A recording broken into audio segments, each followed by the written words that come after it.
اس حوالے سے آگے بڑھے کہ کشمیریوں کے ساتھ 2005 کا جو زلزلہ تھا آزاد کشمیر کے اندر خصوصی طور پہ چھوٹی چھوٹی ویلیز میں طیب اردگان صاحب خود اترے، اور کشمیر کے لوگوں کو یاد ہے کہ جب وہ اسی ہماری مظفر آباد کی ایک ویلی میں موجود تھے جب ان کو اطلاع آئی کہ ترکی میں بھی اس وقت زلزلہ ہوا، اور نہ صرف یہ کہ طیب اردگان صاحب ہر ویلی میں اترے لیکن ترکی نے اور ہمارے ترک بھائیوں نے جس طرح اس مشکل اور مصیبت کی گھڑی میں، اور یہ ایسا ٹائم تھا کہ کشمیری یہ کہہ رہے تھے کہ ہم قبرستان میں کنورٹ ہو گئے اور ہم دوبارہ نارمل زندگی میں نہیں آئیں گے، لیکن ہمارے جو ترک بھائی تھے اس کا چونکہ بہت خصوصی طور پہ ترکی نے لیڈ کیا، نہ صرف لوگوں کو نارمل زندگی کی طرف لانے میں ترکی نے عام رول ادا کیا، لیکن ان کا دکھ بانٹنے میں، ان کی تکلیف بانٹنے میں بھی جو ترک لوگوں کا احسان ہے وہ کشمیریوں کے دل میں آج بھی موجود ہے، اور وہ جس کے لیے بڑے احساسات اور فیلنگز رکھتے ہیں کہ جس طرح ترک بھائی ہمارے ساتھ آ کے کھڑے ہوئے۔ گزشتہ دنوں جو ترکی میں زلزلہ آیا کچھ ماہ پہلے، تو اس حوالے سے میں چونکہ وزیر اعظم تھا اس وقت، تو یہ مطلب ہے کہ اللہ جانتا ہے کہ بہت سارے لوگ جو مختلف پوزیشنوں میں جن کی کیپیسٹی تھی جن کی کیپیسٹی نہیں تھی، ہر آدمی نے مجھے یہ کہا کہ جی ہم کنٹریبیوٹ کرنا چاہتے ہیں ترکی کے لیے، تو آپ ہمیں بتائیں کہ کیا طریقہ کار ہو سکتا ہے، چونکہ ترکی کے ہم پہ اتنے احسانات ہیں اور ہمارے دکھ کی اور تکلیف کی گھڑی میں ہمارے ساتھ تھے، آج ان کا ٹائم ہے کہ ہم ان کے ساتھ کھڑے ہوں۔ تو اس میں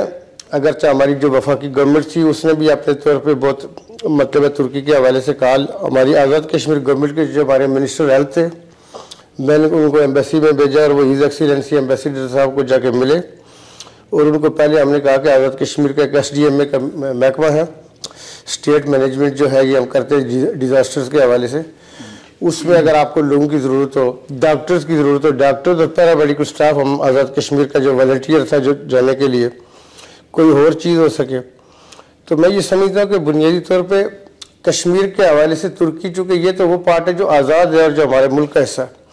لیکن LOC کے اس پار جو 9 لاکھ درندہ فوج کو کشمیری جنگ لڑ رہے ہیں تکمیل پاکستان کی، ان کے حوالے سے بھی ترکی نے جب بھی اقوام متحدہ میں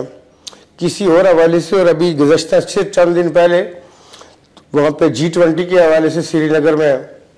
کانفرنس کے حوالے سے، چونکہ جو ہندوستان چونکہ اس وقت G20 کا سربراہ 1 سال کے لیے، تو اس میں چائنا ہے، سعودی عربیہ ہے، اور ترکی جن ملکوں نے کھل کے اپنا موقف کا اظہار کیا، اور ترکی ان میں سر فہرست ہے کہ اس نے بڑا کھل کے اس چیز کا کہا کہ یہ چونکہ ڈسپیوٹڈ ایریا ہے اس میں آپ نہیں کر سکتے یہ کانفرنس، اور انہوں نے بائیکاٹ کیا۔ اس میں مصر بھی شامل ہے، انڈونیشیا بھی شامل ہے، بہت ہم سمجھتے ہیں کہ ان ملکوں کے ہم تہہ دل سے شکر گزار ہیں۔ تو ترکی کا اس حوالے سے بھی کہ جو مقبوضہ کشمیر کے اندر جو لوگ ایک جیل کی زندگی گزار رہے ہیں، تو ان کے حوالے سے ترکی ہمیشہ ایک واضح موقف رکھتا ہے، اور مختلف مواقع پہ ترکی نے کشمیریوں کی دلجوئی کرنے کی بھی کوشش کی کہ کسی نہ کسی طرح ان کی ڈائرس بدلائی جا سکے، جو ان کی اخلاقی سپورٹ کی جا سکتی ہے۔ تو اس حوالے سے بھی ہم اپنے ترک بھائیوں کے اور حکومت ترک کے اور اسپیشلی طیب اردگان صاحب کی ہیز ایکسیلنسی ان کے بہت شکر گزار ہیں۔ میں بھی بہت خوش ہو گیا، آپ نے اچھی بات کی میرا اپنے پریزیڈنٹ کے لیے، جزاک اللہ۔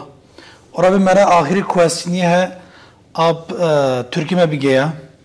ابھی آپ ترکش لوگوں کے بارے میں کیا سوچ رہا ہے؟ ترکی میں گیا، کیا دیکھا ان کے بارے میں تھوڑا سا مجھے؟ یہ میں چونکہ اللہ جانتا ہے، یہ نہیں کہ میں آپ کے ٹی وی کی انٹرویو کو، ہم چونکہ ایک واحد ملک ہے، ہم اپنے گھر میں بھی یہ بات کرتے ہیں، ایک واحد ملک ہے ترکی کے جو پاکستانی پاسپورٹ کو دیکھ کے، ہم نے دنیا میں کوئی نہیں ایسا دیکھا کہ ہمارے پاسپورٹ کو دیکھ کے وہ مسکرائے۔ اور اس میں آپ کو بتاؤں کہ میں جب ایک دفعہ ترکی میں گیا تو اس وقت جو میری سب سے چھوٹی بیٹی ہے وہ 4 یا 5 سال کی تھی، تو میں اس وقت کو 1-2 ہفتے ترکی میں رہا تھا، تو چونکہ ایک قانون ہوتا ہے اس میں میرا بیٹا ہو، میں ہوں، باپ ہو، ہمیں گزرنا پڑے، تو ہمارے جو کسٹم کے حوالے سے کچھ آئٹم ہوئے ہوں گے یا اس کی کوئی رسید بنا رہے تھے، تو وہ جو جتنے بھی ہم یہ کہتے ہیں کہ واحد ملک ہے جس کا امیگریشن سٹاف دیکھ کے تو وہ آپ سے پتہ لگتا ہے کہ آپ کے ساتھ محبت کرتے ہیں۔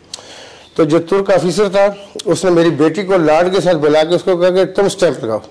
تو میری بیٹی اتنی خوش ہو گئی کہ اس کو آج تک یاد ہے کہ مجھ سے انہوں نے مور لگوائی تھی اس کے اوپر۔ تو ہم یہ کہتے ہیں کہ ہم خود اوورسیز پاکستانی میں شمار ہوتے ہیں، لیکن ہمیں ملک کو ایسا دیکھا نہیں کہ ہمارے پاسپورٹ کو دیکھ کے مسکرائے، اس میں محبت کی جھلک ہو۔ تو ترکی ایک واحد ملک ہے کہ اس کے اندر یہ ہم چیزیں دیکھتے ہیں۔ ہم یہ کہتے ہیں کہ ترکی میں اور ہم میں بہت ساری چیزیں کامن ہیں، ملک کا سائز ایک جیسا ہے، آبادی ہماری زیادہ ہے، لیکن ہمارے جذبات، ہمارے احساسات اور پھر ہم نے ترک کمپنیوں کے ساتھ کام بھی کیا اور ہم نے یہ دیکھا کہ مجدد الفسانی رحمۃ اللہ علیہ نے جب وہاں پہ بادشاہوں کو، حکمرانوں کو اور سلطانوں کو خصوصی طور پہ جو ہدایت کے حوالے سے جو خطوط یہاں سے بھیجے، ان کو خطوط کو وہاں پہ ترکی میں اسکولوں میں پڑھایا جاتا ہے کہ ہدایت نامے کے نام سے جو سلطان کو خطوط لکھے گئے تھے. تو یہ چیز بھی، لیکن ہمارے اور جو ترک ہیں، ہمارے عقائد اور ہمارے بلیو وہ اللہ پاک کی وحدانیت کے حوالے سے ہوں، رسالت میں آپ کے آخری نبی ہونے کے حوالے سے ہوں، یا صوفیہ کرام کے حوالے سے ہوں، اور اصحاب رسول صلی اللہ علیہ وسلم کے حوالے سے